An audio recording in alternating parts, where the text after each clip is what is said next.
Ya ampun, Farhan. Setelah semua waktu berlalu, kamu malah jadi satpam. Kalimat itu seperti cambuk yang dihentakkan di tengah keramaian. Bukan cuma menghina, tapi benar-benar menelanjangi harga diri seorang pria di hadapan banyak mata.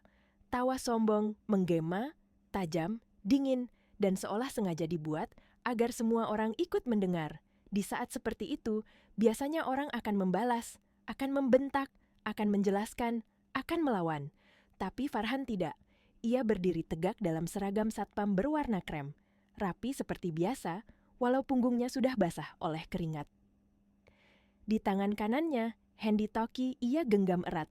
Bukan untuk terlihat gagah, tapi karena itu tugasnya. Karena ia datang ke tempat itu, bukan untuk dipuja, melainkan untuk menjaga. Matanya menyapu area parkir dengan tenang, mengawasi kendaraan keluar masuk, memastikan semuanya tertib, memastikan tak ada masalah, meski di dalam dadanya ada sesuatu yang seperti retak pelan-pelan. Bagi sebagian orang, pekerjaan satpam terlihat sepele. Berdiri di depan pintu, menyapa, membukakan jalan, mengatur kendaraan, menahan panas. Tapi bagi Farhan, semua pekerjaan halal adalah kehormatan. Ia tidak pernah mengeluh, tidak pernah memohon belas kasihan dari siapapun. Ia tahu, yang membuat seseorang mulia bukan jabatan, tapi cara ia menjalani hidup tanpa menipu, tanpa merampas, tanpa merendahkan orang lain. Wajahnya teduh. Selalu ada senyum tipis yang ia berikan pada setiap pengunjung, bukan karena dipaksa, melainkan karena ketulusan. Namun, tak ada yang benar-benar tahu, senyum itu dibangun di atas luka yang disembunyikan rapat-rapat. Luka yang ia kubur dalam-dalam setahun lamanya, seolah ia menata luka itu sama rapi seperti topi dan seragamnya. Setahun lalu, hidupnya berubah. Bukan karena uang, bukan karena pekerjaan, tapi karena perpisahan yang ia simpan sendiri, tanpa cerita, tanpa drama di depan orang. Wanita yang pernah ia cintai sepenuh hati, memilih pergi meninggalkannya, membawa sisa janji dan kenangan yang pahit. Sejak saat itu Farhan belajar satu hal yang tidak semua orang sanggup pelajari. Diam tidak selalu berarti kalah.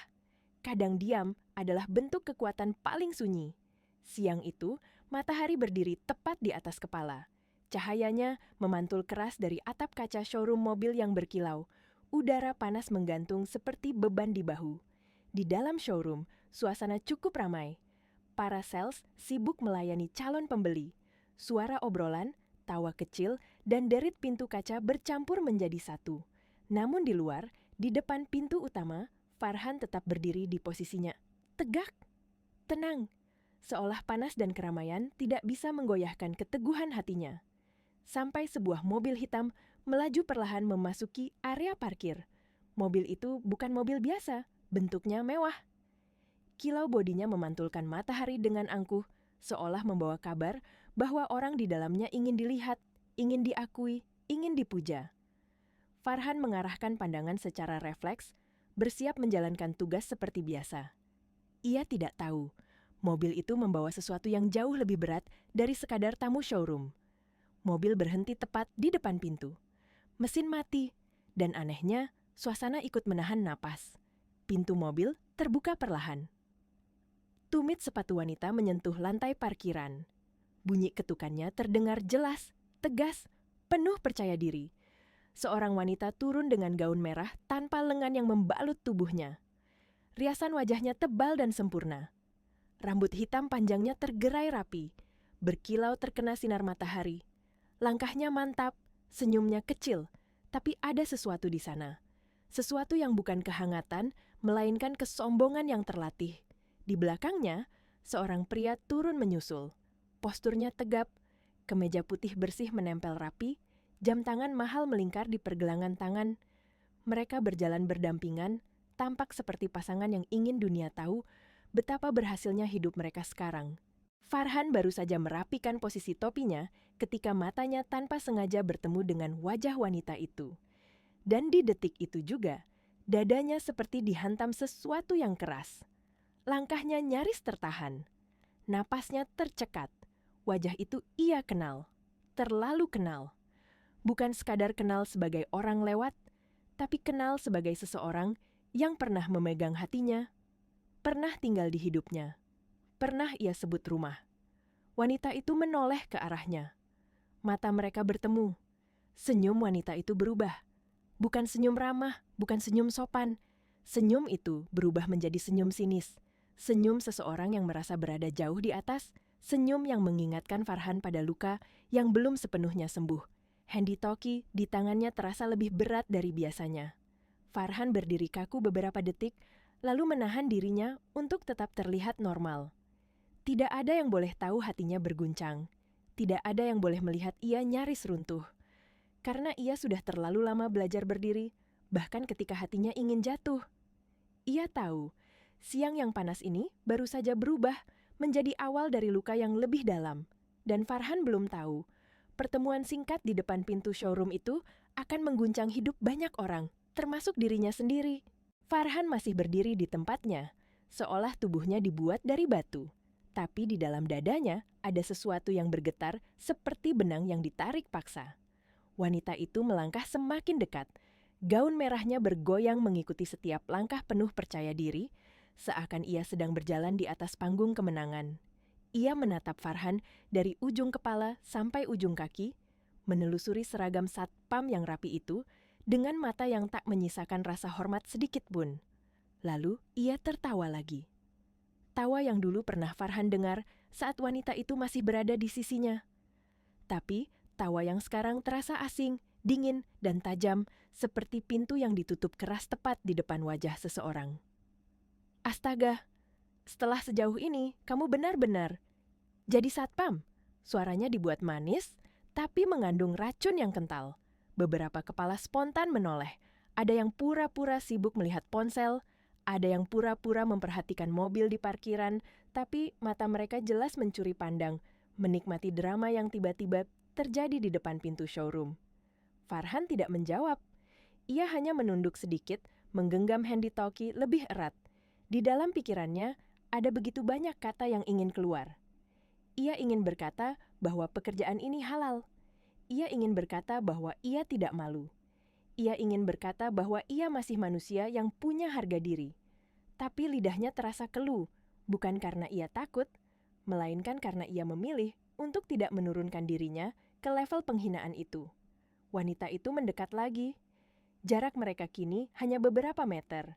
Ia menyipitkan mata, lalu melontarkan kalimat yang seperti pisau. "Kamu sekarang jadi satpamnya ya?"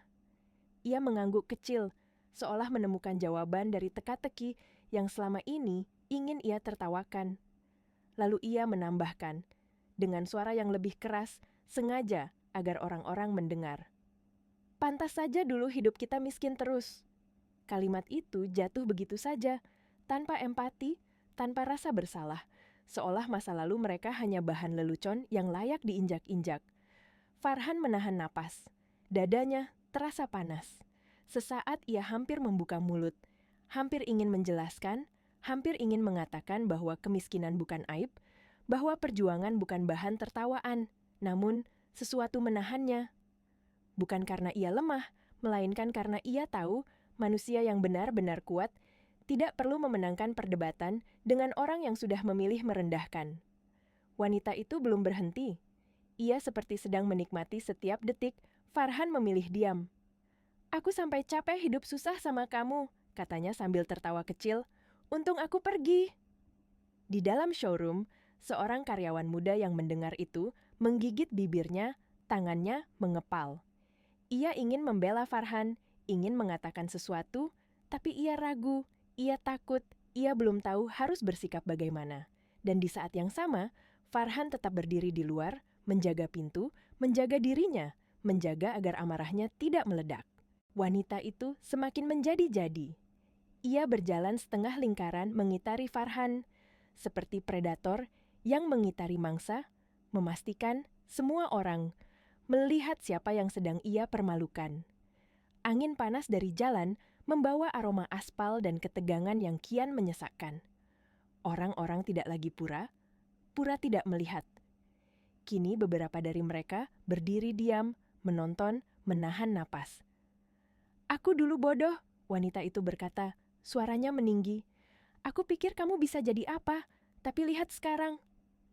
Ia menunjuk ke arah seragam Farhan, seolah itu bukti kegagalan yang tak terbantahkan. Jangan biarkan aku salah bicara ya, ini benar-benar lucu. Farhan akhirnya mendongak sedikit. Tatapan matanya tajam, namun tenang. Tidak ada dendam yang meledak. Tidak ada makian yang dilontarkan. Hanya tatapan seorang pria yang sudah terlalu kenyang dengan rasa sakit, sampai ia memilih diam, karena diam adalah satu-satunya cara agar dirinya tidak jatuh. Dan anehnya, tatapan itu membuat beberapa karyawan di dalam showroom yang memperhatikan dari balik kaca menunjukkan ekspresi berbeda. Bukan kasihan, bukan meremehkan, melainkan hormat. Mereka tahu sesuatu yang wanita itu tidak tahu, sesuatu yang kalau terbuka akan mengubah tawa sombong itu menjadi diam yang memalukan. Namun, Farhan tetap menahan semuanya rapat-rapat. Wanita itu tampak puas, bukan karena ia menang, tapi karena ia merasa sudah cukup menghancurkan. Ia mengembuskan napas kecil, lalu berbalik, menggandeng lengan pria di sampingnya. Pria itu sejak tadi lebih banyak diam, hanya tersenyum tipis, seolah ikut menikmati pemandangan itu tanpa perlu mengotori mulutnya. Mereka melangkah masuk ke dalam showroom dengan langkah angkuh. Sepatu hak tinggi wanita itu berdetak di lantai seperti ketukan yang menyegel penghinaan barusan. Farhan masih berdiri di luar, tetap di posisinya, tetap menjalankan tugasnya, seolah semua kata kasar tadi hanyalah angin yang lewat. Padahal di dalam dadanya sesuatu retak pelan-pelan. Begitu pintu kaca showroom tertutup di belakang mereka, udara di dalam terasa lebih sejuk, tapi suasananya justru makin panas. Pendingin ruangan tidak mampu mendinginkan tatapan orang-orang yang sejak tadi menahan emosi. Ada yang masih berdiri terpaku di dekat meja sales, ada yang pura-pura sibuk menyusun brosur, tapi mata mereka tidak bisa berhenti melirik ke arah pintu, ke arah tempat Farhan masih berjaga di luar. Seorang sales muda menelan ludah, suaranya bergetar karena marah sekaligus tidak percaya. Ia membisik pelan, seperti takut suaranya terdengar oleh wanita itu. Keterlaluan banget, ya, tega banget ngomong begitu. Di sebelahnya, seorang pria berusia lebih tua, wajahnya tenang, tapi matanya tajam, menghembuskan napas panjang. Dialah Pak Herman, orang yang paling tahu siapa Farhan sebenarnya. Ia bicara lebih rendah, penuh makna, seolah setiap kata harus dijaga agar tidak jatuh ke telinga yang salah. "Biarin," katanya pelan. Ada orang yang baru sadar sopan santun setelah kehilangan segalanya. Sales muda itu menoleh cepat, menahan diri agar tidak membentak. "Pak, tapi Mas Farhan..." Pak Herman menatapnya, lalu mengangguk kecil. "Iya," katanya. Pria berseragam satpam itu bukan karyawan biasa. Kalimat itu seperti pintu yang dibuka, mengungkap sesuatu yang selama ini hanya dibicarakan di antara mereka yang bekerja di dalam. Farhan itu pemilik showroom ini. Beberapa orang yang mendengar langsung terdiam. Ada yang mengangkat alis, ada yang menutup mulut, seolah takut kagetnya terlihat terlalu jelas. Seorang mekanik yang sedang memegang lap ikut bergumam lirih, "Saya dulu juga kaget waktu tahu. Tapi Mas Farhan emang begitu. Dia nggak suka diperlakukan beda. Dia pilih berdiri di depan, pakai seragam itu, supaya bisa lihat manusia itu asli atau palsu." Sementara itu, wanita bergaun merah berjalan masuk lebih dalam, langkahnya terdengar nyaring di atas lantai marmer, seolah ia ingin lantai pun ikut mengakui dirinya. Ia tertawa kecil, menatap deretan mobil yang berkilau, lalu memegang lengan Ardi seakan semuanya adalah miliknya. Namun Ardi tidak membalas tawa itu seperti biasa. Ia hanya mengangguk singkat. Senyumnya hambar. Matanya justru beberapa kali melirik ke arah pintu kaca, ke arah Farhan yang berdiri di luar. Dan ada sesuatu yang membuat Ardi tidak nyaman. Bukan karena Farhan memakai seragam satpam, tapi karena tatapan orang-orang di dalam showroom. Tatapan yang tidak biasa. Tatapan penuh hormat. Bukan tatapan kepada petugas penjaga pintu. Tatapan itu seperti mengatakan, orang yang berdiri di luar itu bukan siapa-siapa, tapi sekaligus bisa jadi siapa saja. Wanita itu mulai merasa ada yang aneh. Ia menoleh ke kiri, ke kanan, melihat para karyawan yang tiba-tiba jadi kaku. Ia melihat beberapa orang berhenti bergerak saat ia lewat, lalu buru-buru menunduk. Dan setiap kali ia menoleh ke arah pintu kaca, ia menangkap kilasan pandangan yang sama. Hormat, tertahan, seakan mereka sedang menjaga sebuah rahasia. Tanpa sengaja, tanpa sadar, wanita itu mengangkat dagunya sedikit, lalu menoleh cepat ke arah Ardi. Suaranya mendadak lebih pelan, tapi tajam. Kok mereka semua ngeliatin satpam itu kayak gitu? Ardi tidak langsung menjawab. Tangannya mengencang, seperti menahan sesuatu di dalam dirinya. Ia menatap wanita itu, lalu kembali menatap keluar, seperti sedang menyusun kepingan logika yang tidak cocok. Seolah ada satu kalimat yang belum ia dengar, tapi bayangannya sudah membuat perutnya mual.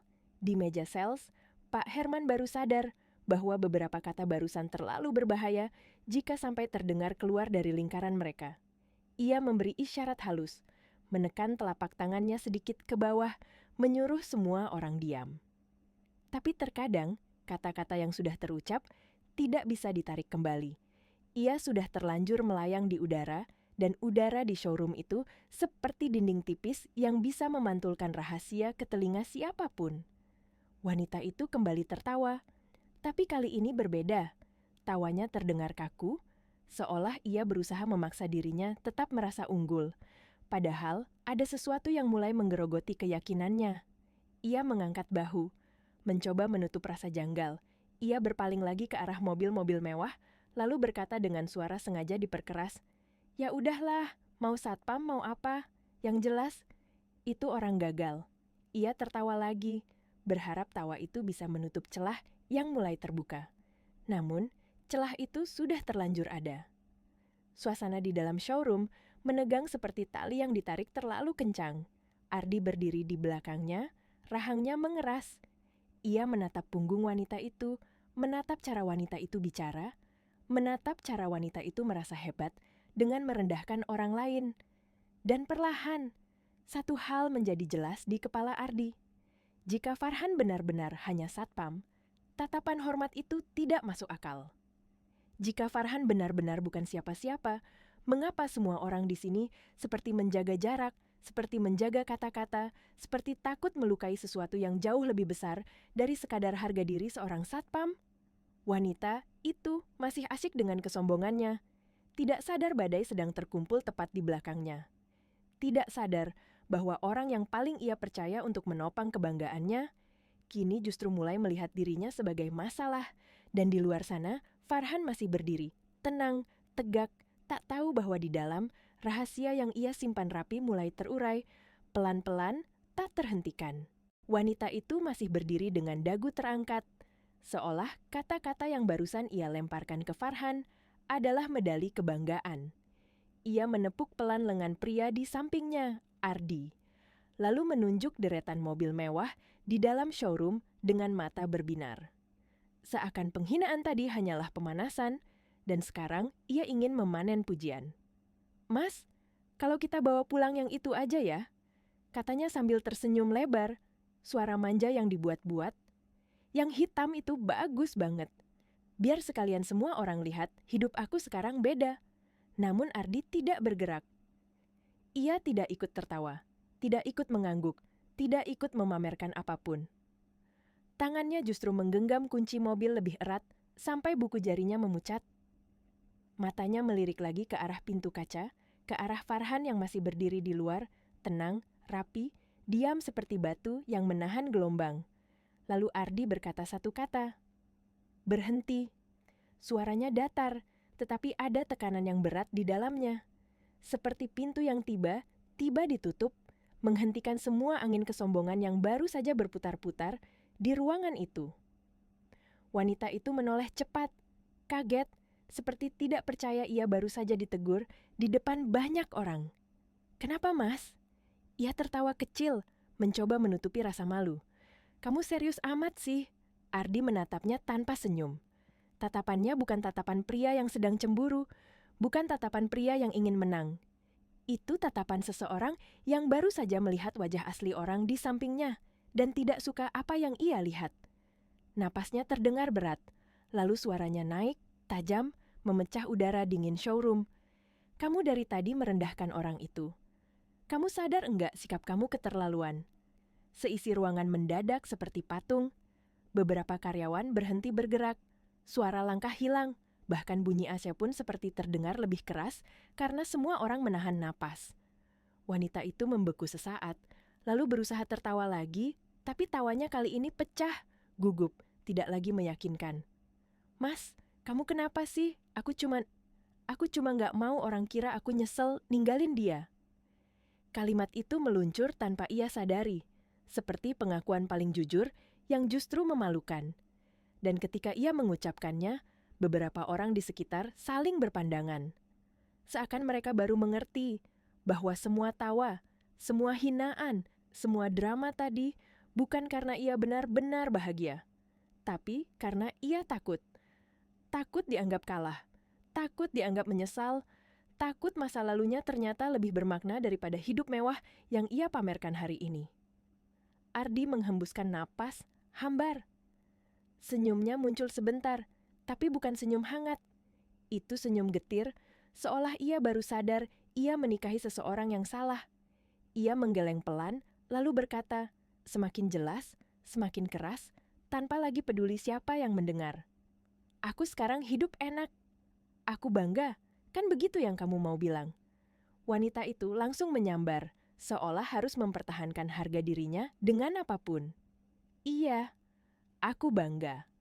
Aku nggak mau dibandingkan sama orang gagal seperti dia. Aku nggak mau." Kalimat itu jatuh seperti batu ke lantai marmer. Berat, dingin. Dan di detik itu juga, wajah Ardi berubah total. Ada garis tegas di rahangnya, ada kemarahan yang tertahan, tapi lebih dari itu, ada rasa jijik yang pelan-pelan muncul karena baginya, merendahkan orang lain bukan tanda kemenangan. Itu tanda kosong. "Aku pikir kamu anggun," Ardi berkata pelan, namun setiap katanya seperti menampar lebih keras dari suara apapun. "Ternyata kamu cuma cantik di luar. Dalamnya, busuk." Wanita itu membuka mulut, ingin membalas, ingin berteriak, ingin menertawakan lagi supaya terlihat kuat, namun tidak ada suara keluar. Tenggorokannya seperti terkunci. Matanya membesar, dadanya naik turun, dan sebelum ia sempat berpikir, sesuatu terjadi begitu cepat. Sebuah tamparan. Bukan tamparan untuk pamer kekuasaan, tapi tamparan yang memutus ilusi.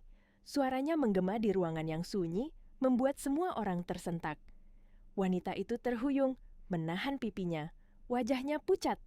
Matanya berkaca-kaca karena bukan hanya sakit fisik, tapi karena kehormatannya baru saja runtuh di depan banyak mata. Ardi menarik napas panjang, lalu ucapannya jatuh. Pelan tapi final, seperti palu hakim.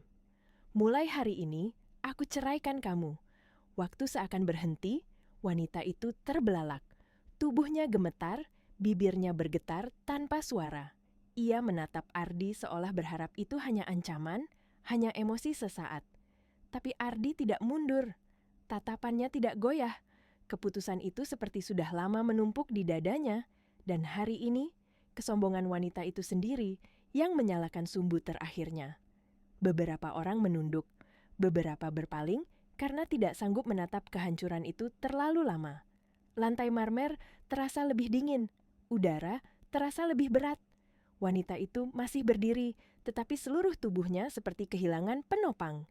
Ia baru saja membayar harga yang mahal, dan harga itu dibayar lunas di hadapan semua orang. Di luar, Farhan masih berada di depan pintu kaca, belum melangkah masuk. Ia belum tahu, dalam beberapa menit saja, tawa yang tadi menertawakannya akan berubah menjadi tangis. Tidak ada yang berani mendekat. Setelah kata cerai itu jatuh, showroom seperti kehilangan suara. Udara dingin dari Aceh terasa percuma, karena yang membeku bukan hanya ruangan, tapi juga hati orang-orang yang menyaksikan semuanya. Beberapa karyawan menunduk, beberapa memilih berpaling, seakan takut melihat lebih lama akan membuat mereka ikut merasa bersalah.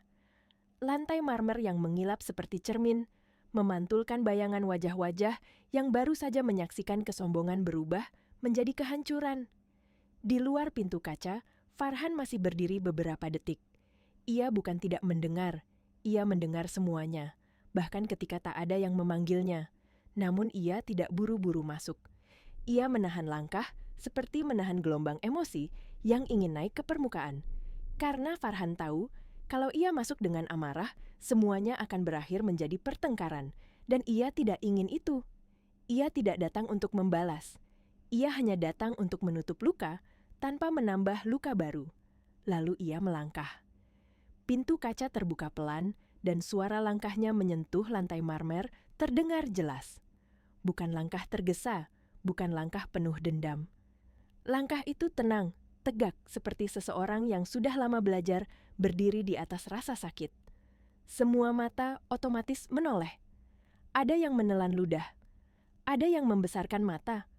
Ada yang menatap Farhan seolah baru pertama kali melihatnya, padahal setiap hari mereka bertemu.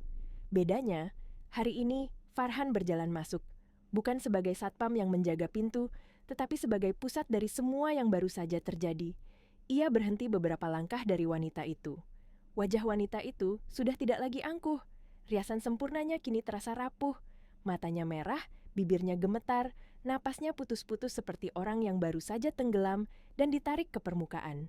Di depannya, Ardi berdiri kaku, wajahnya dingin, seperti sudah menutup semua pintu yang bisa dibuka kembali. Wanita itu menatap Farhan. Dan tepat di saat tatapan itu bertemu, tubuhnya seperti kehilangan kekuatan. Suaranya pecah, hancur oleh isak yang tidak bisa ia tahan lagi. Farhan. Nama itu keluar dari mulutnya pelan, tetapi terdengar seperti pengakuan paling menyakitkan. Ia menelan tangis, lalu kata-kata berikutnya jatuh tanpa sisa kebanggaan. Aku salah. Kalimat itu sederhana, tapi berat, seperti batu yang akhirnya ia angkat sendiri setelah terlalu lama melemparkannya pada orang lain. Tangannya terangkat, seolah ingin meraih sesuatu yang dulu pernah menjadi miliknya, tapi kini terlalu jauh. Suaranya bergetar, dan di balik getar itu ada ketakutan yang telanjang.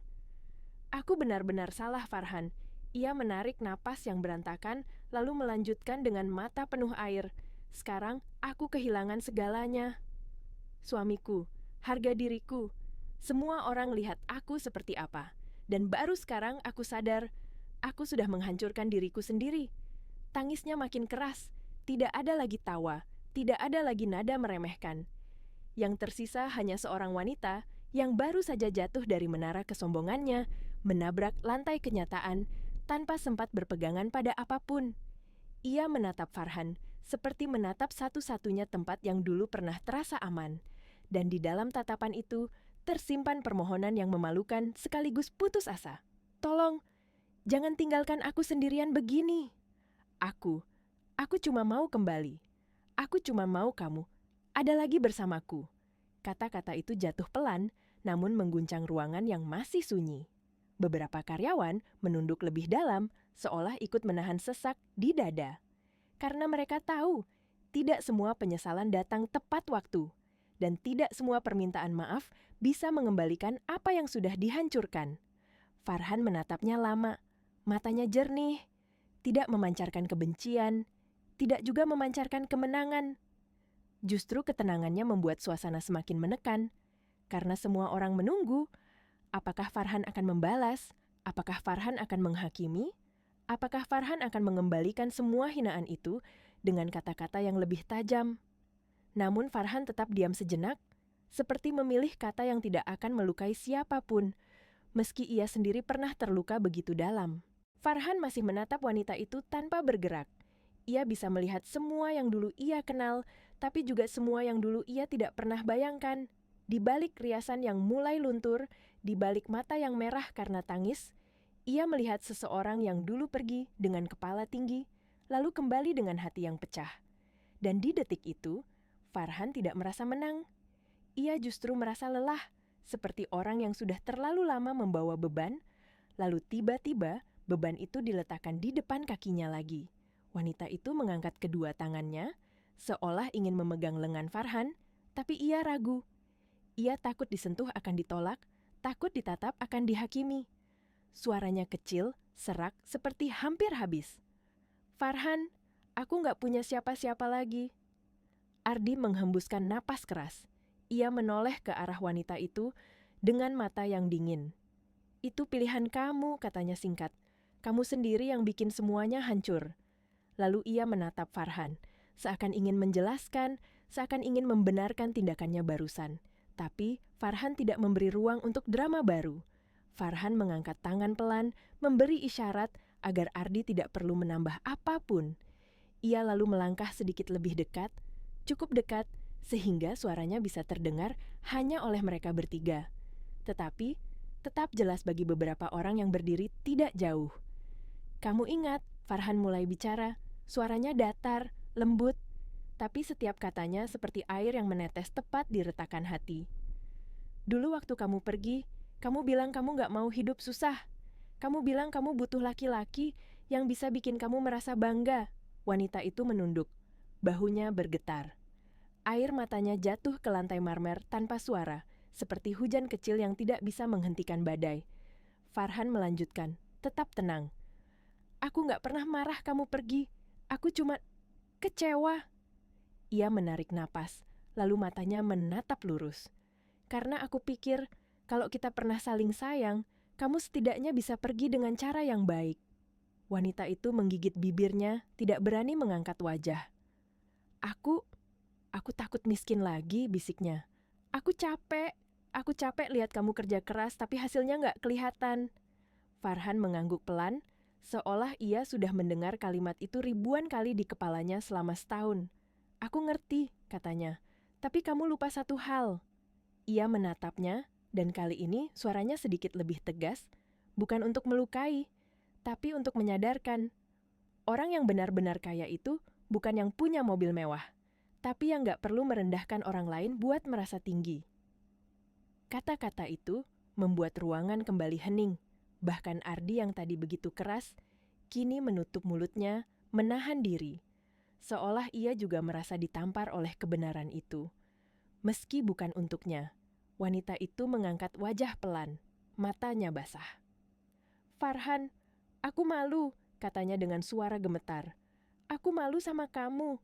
Aku malu sama semua orang, tapi aku takut. Ia menelan tangis. Aku gak tahu harus kemana. Farhan menatapnya lama, lalu memalingkan pandangan sebentar ke arah pintu kaca, ke arah matahari yang masih menyengat di luar. Seolah ia sedang mengingat masa-masa ketika ia berdiri sendirian, menahan semuanya, tanpa ada yang peduli. Lalu ia kembali menatap wanita itu. Kamu bisa pergi ke rumah keluargamu, katanya pelan. Kamu bisa mulai lagi, tapi jangan mulai lagi dengan cara yang sama. Wanita itu langsung menggeleng, panik. Aku gak punya siapa-siapa. Mereka, suaranya pecah. Mereka dulu juga nyuruh aku ninggalin kamu. Kalau aku pulang sekarang, mereka bakal... Ia tidak sanggup menyelesaikan kalimatnya. Ardi mengangkat alis seperti kesal, lalu berkata dingin. Itu urusan kamu. Kamu mau balik ke keluargamu atau enggak? Bukan urusanku lagi. Wanita itu menoleh ke Ardi, memohon. Tapi Ardi tidak peduli. Ia seperti sudah benar-benar menutup pintu. Air mata wanita itu jatuh lebih deras. Lalu ia kembali menatap Farhan, tatapan penuh harap yang berlebihan, seolah Farhan adalah satu-satunya jaring penyelamat. Kalau aku minta satu kesempatan lagi, kamu mau? Suaranya hampir tidak terdengar. Aku janji aku berubah, aku janji. Farhan menarik napas panjang. Ia bisa merasakan semua mata di showroom menunggu jawabannya. Menunggu apakah ia akan memaafkan. Menunggu apakah ia akan menerima kembali. Menunggu apakah cerita ini akan berakhir seperti dongeng, di mana orang yang menyakitimu kembali dan kamu menerima begitu saja. Namun Farhan bukan tokoh dongeng. Ia adalah manusia yang pernah hancur, lalu membangun dirinya lagi dari nol. Farhan menatap wanita itu, lalu berkata pelan, tapi jelas, seperti pintu yang ditutup perlahan tanpa dibanting, namun tetap final. Aku sudah memaafkan kamu, katanya, tapi aku gak bisa kembali. Kalimat itu membuat wanita itu membeku. Mulutnya terbuka, tapi tidak ada suara keluar. Dadanya naik turun cepat, seperti orang yang baru saja kehilangan napas. Ia menatap Farhan seolah tidak percaya, seolah kata itu lebih sakit daripada tamparan. Karena ini bukan hukuman yang bisa ia lawan, ini adalah kenyataan yang tidak bisa ia tawar. Farhan melanjutkan, tetap lembut, tetap tenang. Aku maafin kamu supaya aku bisa hidup tenang. Tapi kembali, itu bukan lagi tempatku. Wanita itu jatuh terduduk. Tangannya menahan lantai marmer, tubuhnya gemetar, dan tangisnya meledak tanpa bisa ditahan lagi. Sementara Farhan berdiri di atasnya, bukan sebagai pemenang, tapi sebagai pria yang memilih menjaga harga dirinya, memilih menjaga luka lamanya agar tidak berdarah lagi. Dan Ardi, yang sejak tadi terlihat dingin, menatap Farhan dengan mata yang berbeda. Ada rasa hormat yang tidak ia duga. Ia baru sadar, lelaki berseragam satpam ini punya sesuatu yang jauh lebih mahal daripada mobil-mobil di showroom. Punya hati yang kuat. Tangis wanita itu pecah di lantai marmer seperti hujan yang jatuh tanpa bisa ditahan. Ia menutup wajahnya dengan kedua tangan. Bahunya bergetar hebat, seolah ia baru saja kehilangan seluruh dunia dalam 1 menit.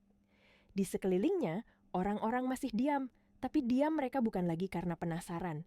Diam mereka karena ada sesuatu yang terasa terlalu nyata, terlalu pahit untuk dibicarakan. Farhan tetap berdiri, tidak mendekat, tidak juga menjauh. Ia memberi ruang. Ia tahu, penyesalan butuh ruang untuk jatuh sampai dasar.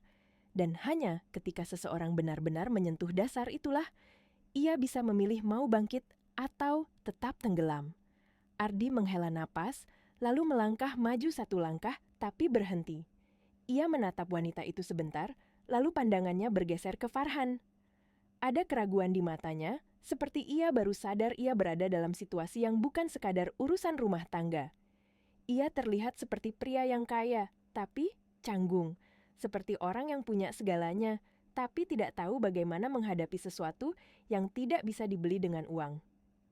Mas Farhan, suara Ardi pelan, sopan, bahkan terasa lebih rendah dari sebelumnya.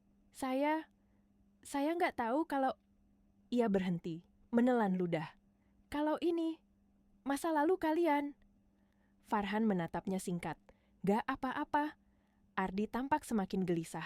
Ia melirik ke arah karyawan, ke arah Pak Herman, seakan mencari konfirmasi, dan ia mendapatkannya dalam bentuk anggukan kecil yang tegas. Itulah momen ketika Ardi akhirnya paham sepenuhnya. Paham kenapa semua orang di sini menghormati Farhan. Paham kenapa atmosfer showroom berubah setiap kali Farhan melangkah. Paham kenapa pria berseragam satpam itu tidak membalas hinaan, karena ia tidak perlu membuktikan apapun. Ardi menarik napas panjang, lalu berkata dengan suara yang lebih jelas, namun tetap menahan rasa bersalah. Saya minta maaf soal tadi. Ia menoleh ke arah pintu, lalu kembali. Saya nggak nyaman lihat dia merendahkan orang. Farhan tidak menunjukkan ekspresi puas. Ia hanya mengangguk kecil. Yang penting kamu tahu keputusan kamu. Ya urusan kamu. Kalimat itu sederhana, tapi membuat Ardi terpaku. Farhan tidak membela dirinya, tidak juga memanfaatkan situasi untuk menjatuhkan wanita itu lebih dalam.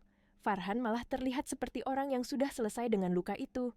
Dan bagi Ardi, itu menampar lebih keras daripada tamparan yang ia berikan barusan. Wanita itu perlahan mengangkat wajah. Matanya merah, pipinya memerah bekas tamparan, bibirnya gemetar.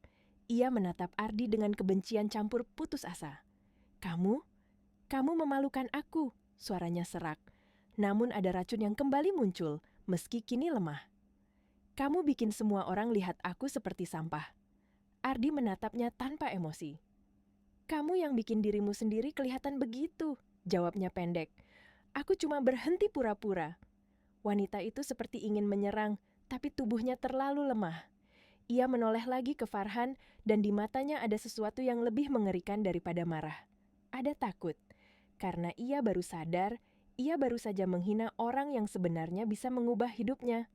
Bukan karena kekayaan, tapi karena kedudukan dan pengaruh yang ia miliki tanpa pamer. Ia menelan ludah, lalu berkata dengan suara yang nyaris patah. Farhan, kamu kerja di sini, beneran? Farhan menatapnya datar. Aku jaga di sini. Wanita itu mengerjapkan mata cepat, seperti mencoba memahami. Maksudku, kamu... Ia menoleh ke arah sekitar, melihat mobil-mobil mewah, melihat para karyawan yang hormat, melihat Pak Herman yang berdiri seperti pelindung. Kamu, siapa sebenarnya di tempat ini? Farhan diam sebentar, lalu ia menjawab dengan tenang, tanpa kebanggaan.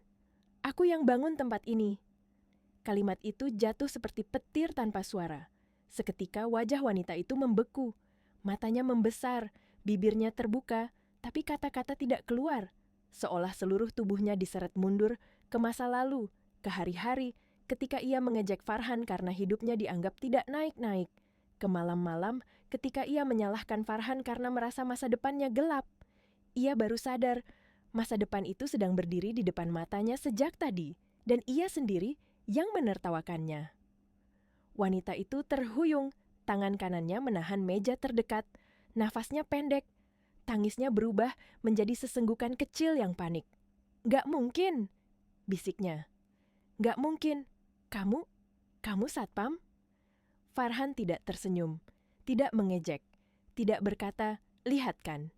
Ia hanya menatap wanita itu seperti menatap seseorang yang baru saja sadar bahwa api itu panas setelah seluruh tangannya terbakar. "Aku kerja dulu," Farhan berkata pelan. "Aku usaha, aku bangun pelan-pelan." Wanita itu menggeleng keras, seperti menolak kenyataan karena terlalu memalukan untuk diterima. "Kenapa? Kenapa kamu gak bilang?" Suaranya meninggi, hampir histeris. "Kenapa kamu biarin aku?" Farhan memotong lembut, tapi tegas. "Aku gak perlu bilang." Kalimat itu membuat wanita itu semakin hancur, karena ia sadar Farhan tidak pernah butuh pengakuannya. Yang butuh pembuktian justru dirinya sendiri. Dan ia gagal. Ia memilih meninggalkan seseorang yang diam-diam sedang membangun dunia, lalu kembali ketika dunianya runtuh, berharap bisa numpang berlindung. Ardi berdiri di samping, menatap wanita itu tanpa simpati. Lalu ia berkata pelan, seolah memberi penutup yang kejam. "Kamu salah orang kalau pikir hidup ini cuma soal pamer." Wanita itu menatap Ardi dengan mata penuh air, lalu menatap Farhan lagi.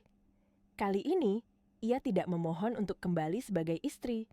Ia memohon untuk tidak merasa kecil. Karena mengetahui siapa Farhan sebenarnya, membuat rasa malu itu berubah menjadi rasa hina pada dirinya sendiri. Dan di saat itu, Farhan menatap jam tangannya, lalu menatap Pak Herman. "Pak," katanya pelan, "tolong urus bagian ini."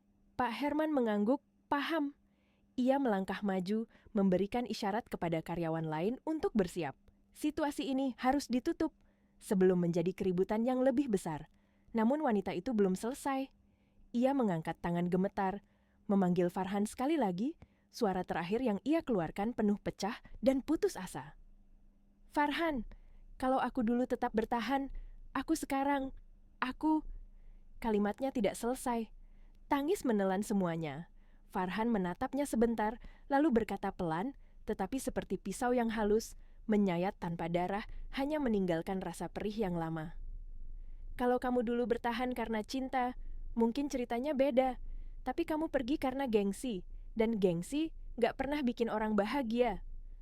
Wanita itu menutup wajahnya lagi, jatuh lebih dalam ke dalam penyesalan, dan semua orang di showroom tahu ini baru awal, karena setelah rahasia Farhan terbuka, akan ada satu hal yang berubah selamanya. Bukan Farhan, tapi cara dunia memandangnya, dan cara wanita itu memandang dirinya sendiri. Farhan menarik napas panjang, lalu mengangkat satu tangan pelan, memberi isyarat yang halus tapi tegas agar semua orang tetap diam.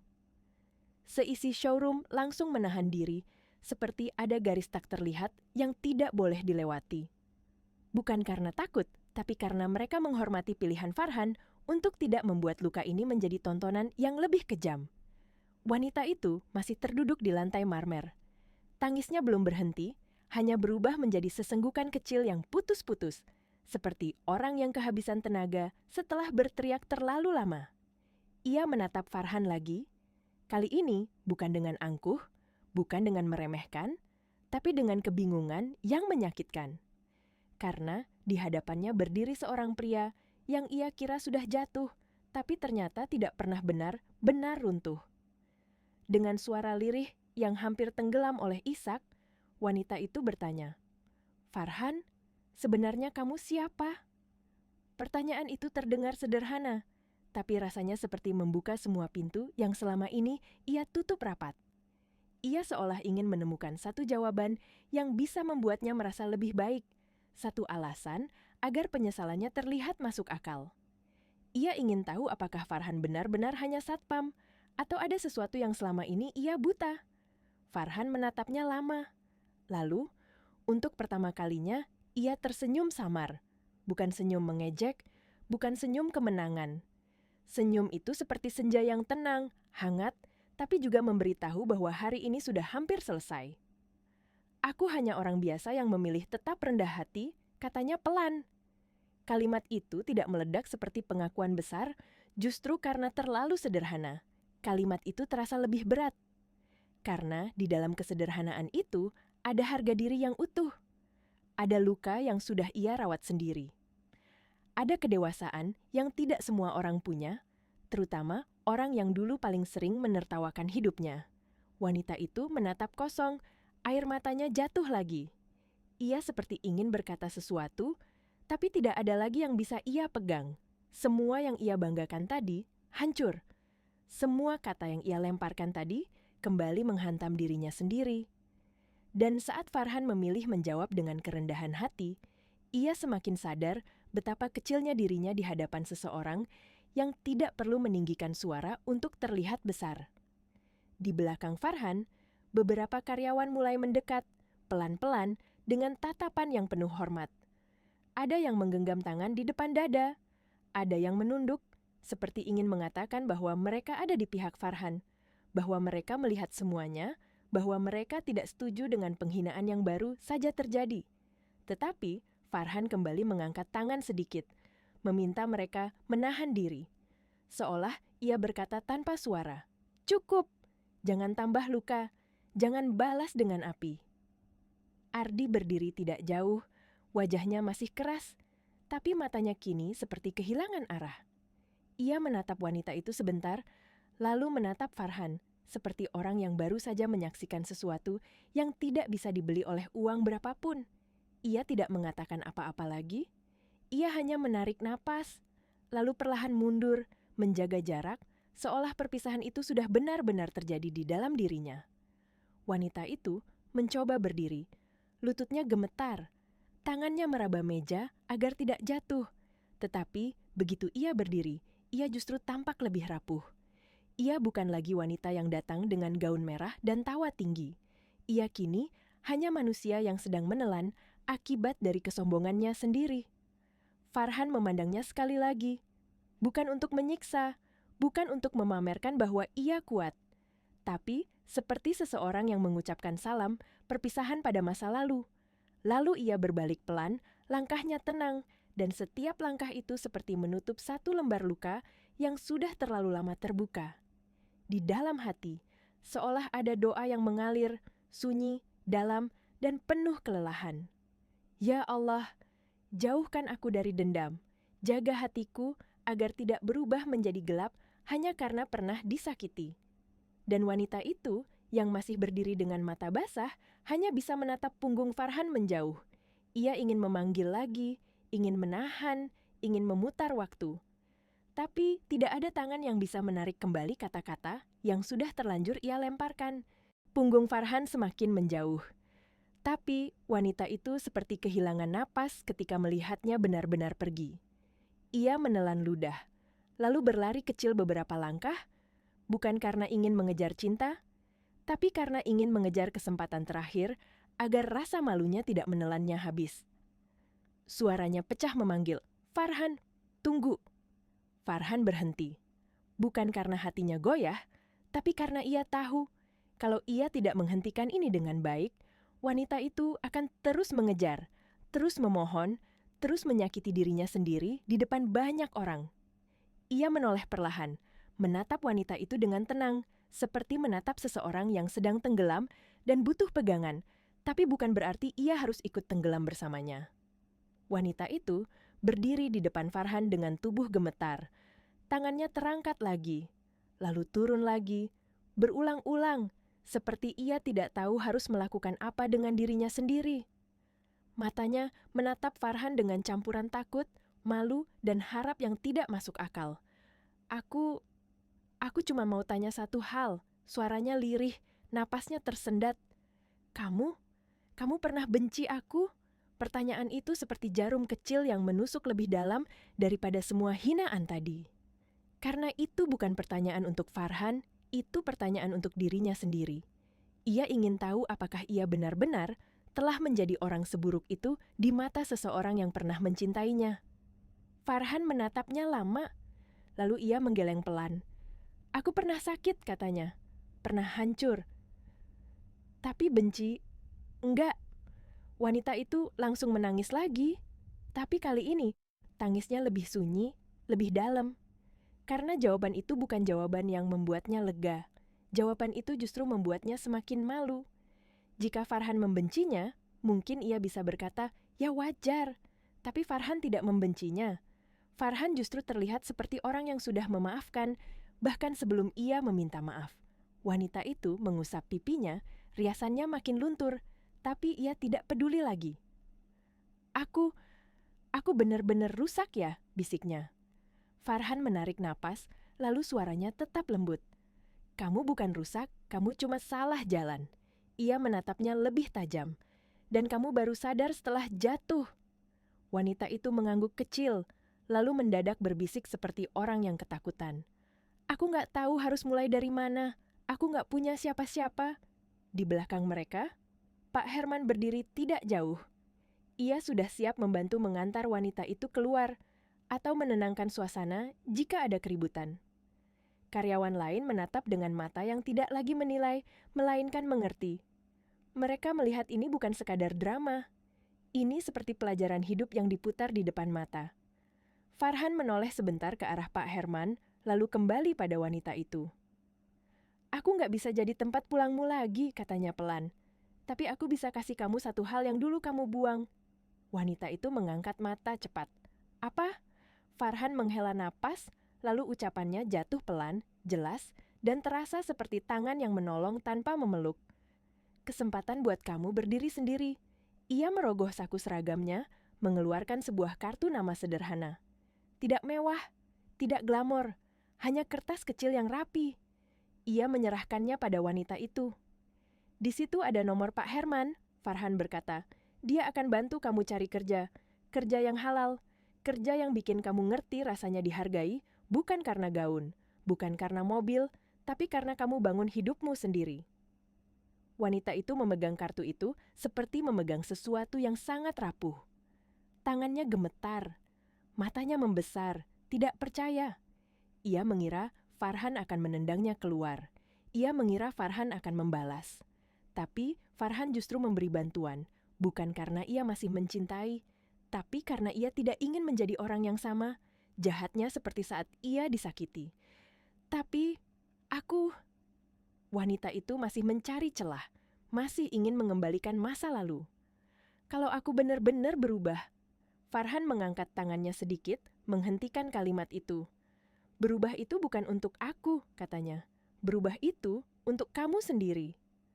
Wanita itu menunduk, memegang kartu itu erat, lalu air matanya jatuh ke kartu tersebut, seperti simbol bahwa ia akhirnya menerima satu kenyataan yang paling menyakitkan. Ia tidak bisa kembali. Yang bisa ia lakukan hanya maju. Farhan lalu menatapnya sekali lagi, dan kata-kata terakhirnya di sana terdengar seperti penutup yang tenang, tapi menohok. "Aku dulu nggak kehilangan kamu," katanya. "Aku cuman kehilangan orang yang nggak bisa menghargai perjuangan." Wanita itu tersentak. Napasnya berhenti sejenak. Kalimat itu tidak kasar, tapi seperti cermin yang dipaksa ia lihat. Ia sadar, yang hilang bukan hanya Farhan. Yang hilang adalah dirinya yang dulu mungkin masih bisa mencintai dengan tulus. Farhan kemudian berbalik lagi, melangkah pergi. Kali ini tanpa menoleh. Dan wanita itu berdiri mematung, memegang kartu nama di tangannya, seperti memegang satu-satunya sisa dari kehancuran yang masih bisa ia gunakan untuk membangun. Di sisi lain, Ardi sudah berjalan ke pintu keluar. Wajahnya tetap dingin, tapi langkahnya terasa berat. Ia tidak menoleh lagi. Perpisahan itu sudah selesai. Namun, sebelum semua benar-benar berakhir, satu hal masih menggantung di udara. Karena ketika wanita itu keluar dari showroom hari itu, ia membawa rasa malu yang tidak akan pernah hilang. Dan Farhan membawa ketenangan yang tidak semua orang bisa miliki.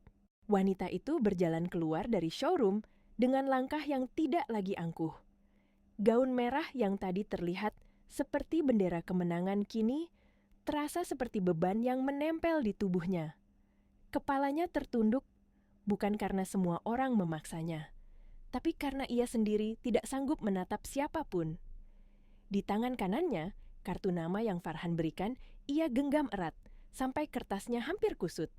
Seolah itu satu-satunya benda yang bisa menahan dirinya agar tidak jatuh lagi.